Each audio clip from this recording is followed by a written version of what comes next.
Welcome to Rays of Hope, where inspiration meets possibilities. Join us on this journey as we explore videos that illuminate the path to positivity, resilience, and success. In part 2 of our look at the ego, we'll explore how culture, social media, and spirituality influence the ego, and what that means for us today. Ready to get deeper? Let's go. Social media didn't invent the ego, it gave it a megaphone. Platforms like Instagram and LinkedIn turn identity into a curated exhibit. The result? A new kind of ego development, fueled by likes and algorithms.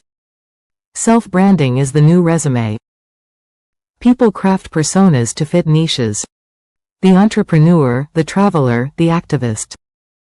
Unlike offline life, you can edit imperfections and amplify wins. But this comes at a cost: validation loops.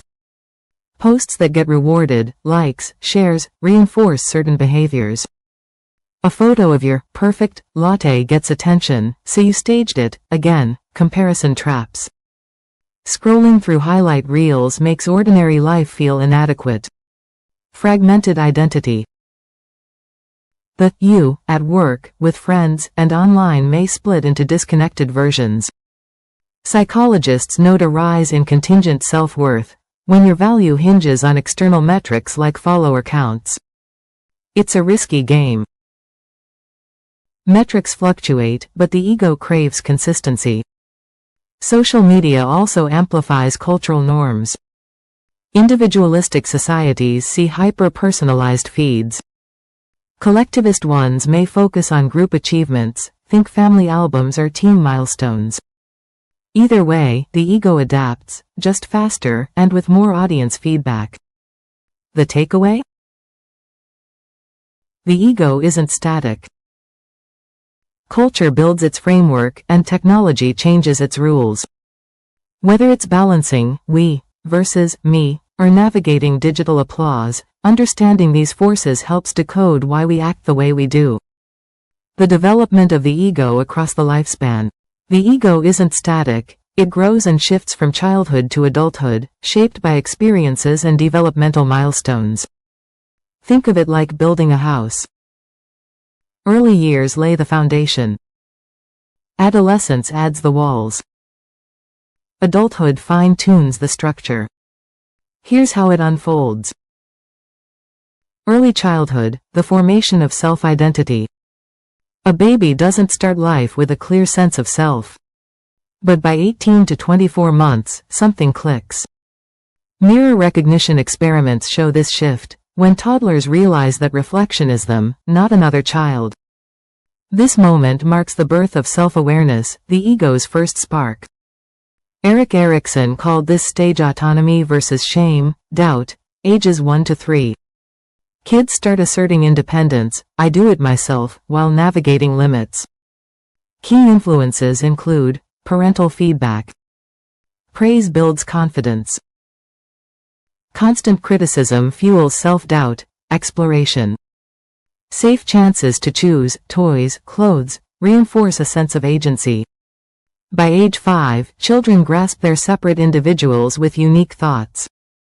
They'll say, that's mine, or, I'm mad at you, boundaries that solidify their budding ego.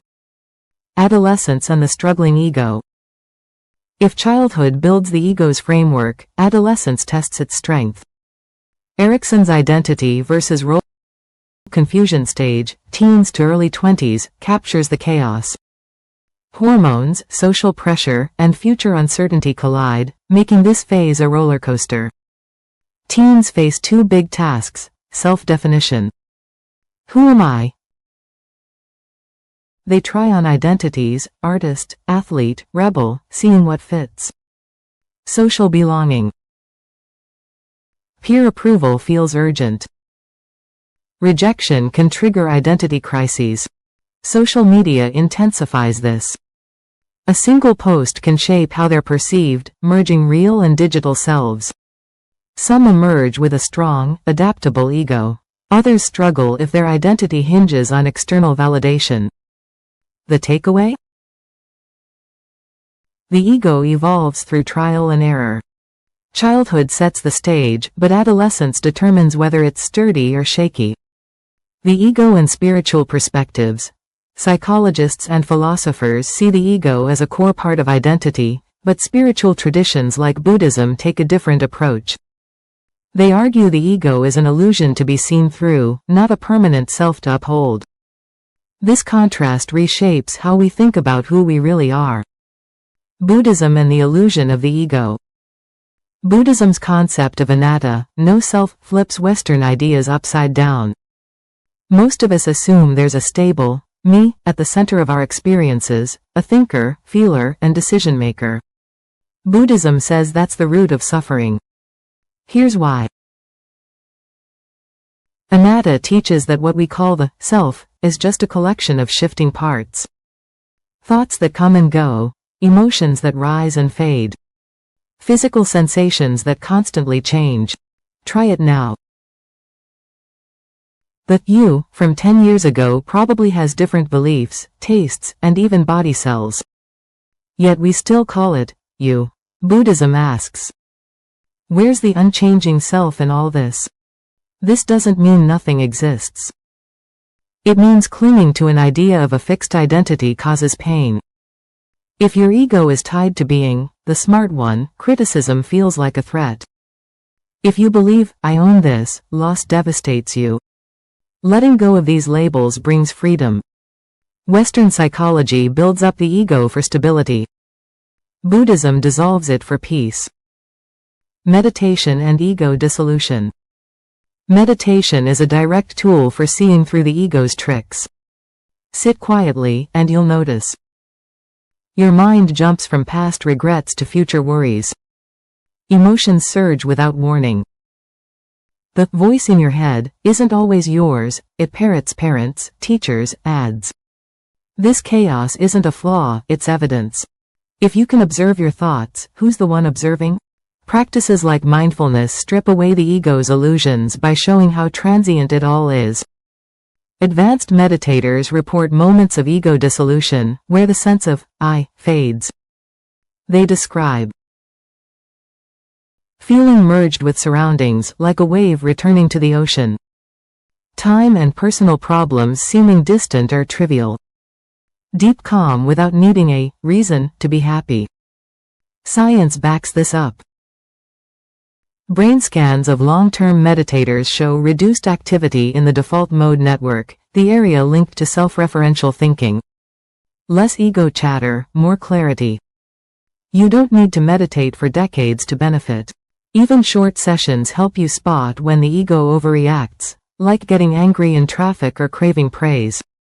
Notice those impulses without obeying them, and you start loosening their grip. The ego isn't a single thing. It's a shapeshifter. Psychology frames it as a mediator between instincts and morals. Philosophy debates its role in identity. Culture molds its expression. Social media amplifies it. Spirituality challenges its very existence. Whether it's Freud's balancing act, Descartes' thinking self, or Buddhism's illusion, the ego remains central to how we see ourselves. What if the real power lies not in feeding or fighting the ego, but in understanding its many faces? The next time you react defensively or seek validation, pause. Ask, which version of my ego is running the show right now? That awareness might be the first step toward something quieter, stronger, and more true. Thank you for joining us on this uplifting journey with Rays of Hope. Please comment, like, share, and subscribe to stay tuned for more videos that spark hope and empowerment. Until next time, keep shining brightly. Thank you for watching.